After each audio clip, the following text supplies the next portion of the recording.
Hi, it's Hoshi John here with Anime on Location at Matsuricon 2015 with Kevin Bolk. How you doing, Kevin? I'm doing all right, Hoshi. How are you? I am marvelous. Fantastic. I'm marvelous. You're marvelous? Yeah, he's marvelous. For those who don't understand the joke, I'm actually cosplaying as Captain Marvelous from Gokaiger right now, so like, I don't know if she knew that or not, but if she did, that was really awesome. And if I you didn't. That's also awesome. I'm just magic like that. Oh, cool. Magic. I've got the magic. Okay, so it's been a while since you have been on the show. Last year, actually, Matsuricon 2015. Correct. So you've been a guest here for several times now. Yeah. What's your thoughts on this convention with the charities and now the pirates? Well, like, honestly, like, okay, so Matsuricon, like, I've been doing this for like 3 years right now, and like, a lot of people who run this con I've been friends with. Like, we've been like doing cons together since we were practically teeny boppers. So it's kind of cool, like coming full circle. Like to like, you know, I'm doing the art thing right now, and like, you know, like John Holscher, who's one of the people who helped run this thing. You know, he's doing the big convention thing, and it's just kind of like, I don't know, if like 17-year-old me and John actually was like, man, someday you're gonna be the big name artist, and I'm gonna be like running the convention like a boss. It's kind of magical in that regard. So like, yeah, I love it. This is like, it's like a big family here, and everyone's really, really cool. And the pirate, like, man, like, I love it. Like, it gives me a chance to wear this in public again, because I don't really tend to cosplay at the table too much, just 'cause I don't want to be a distraction. But this, it works in theme. My only regret is that I didn't have the opportunity to dress up as Captain Harlock, because I think there's one thing this kind of weather needs. It's just full body leather with a gigantic velvet cape. Because frankly, I don't like having liquid in my body. So I think that'd be a perfect thing to, you know, get going. But aren't you mostly liquid?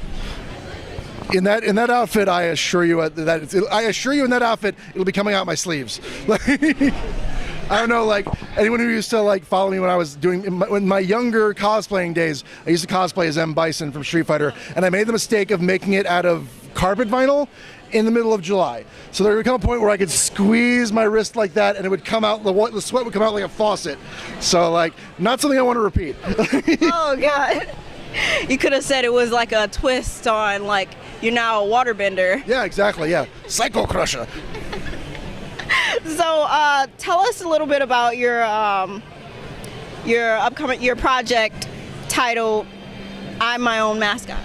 Well, I'm a little embarrassed to say that I haven't updated in a while, but I'm My Own Mascot was basically my take on the autobiographical comic, in that, like, it really was just kind of a practice thing, but then it really kind of became like, you know, my thought process on paper, and also just kind of trying to, like, I was told for the longest time that it's really healthy to kind of journal, like, you know, like write in a journal and do this, it's good for your therapy and stuff.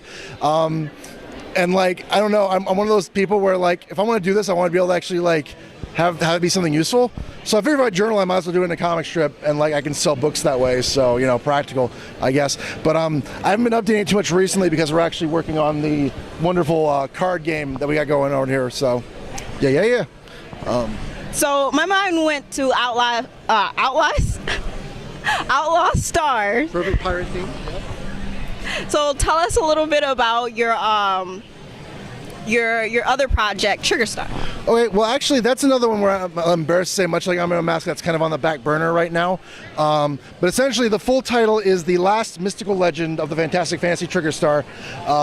It's actually a big, gigantic, like, fantasy role-playing game kind of parody thing, except for, like, you know, you've read a lot of comics that do a lot of the Dungeons and Dragons parody. This is actually a straight up like parody of like the JRPG and all kind of the pitfalls of that, except for with a lot of boobs and poop jokes. Unfortunately, we're still kind of waiting on getting that done, because like we've got the script written out, and like, honestly, I thought no one cared about it, because like our page views for that aren't great, not compared to other stuff. Our other stuff is gangbusters. This is kind of obscure.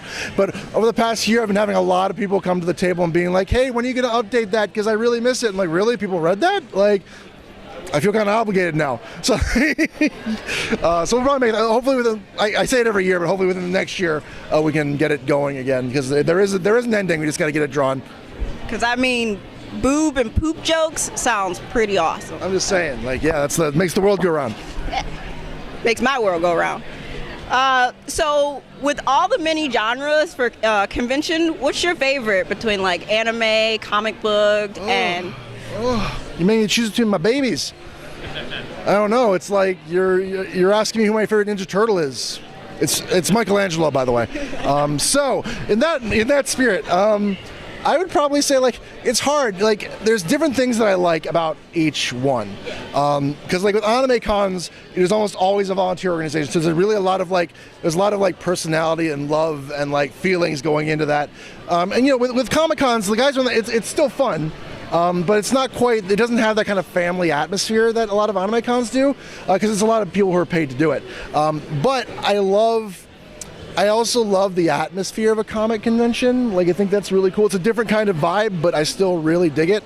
And also like I can always find like a lot more cool, obscure stuff in their vendors room when I get a chance to escape the table. And it's also a different crowd too. I like kind of like the crowd for anime cons tends to skew younger, whereas the crowd for Comic Cons tends to skew older. So depending on what kind of mood I'm in, like either one is favorable. So we'll just say like a tie between the two depending on my mood. I don't really do much in the way of science fiction conventions though, unfortunately. Okay, well that's a pretty good answer. Are there any future projects that you can tell us about?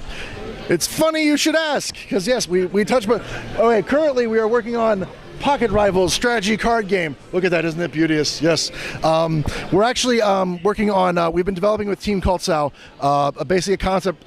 We come to a point where like traditionally in years prior, we've been doing a lot of like fan art. We're known for doing like fan comics, fan art.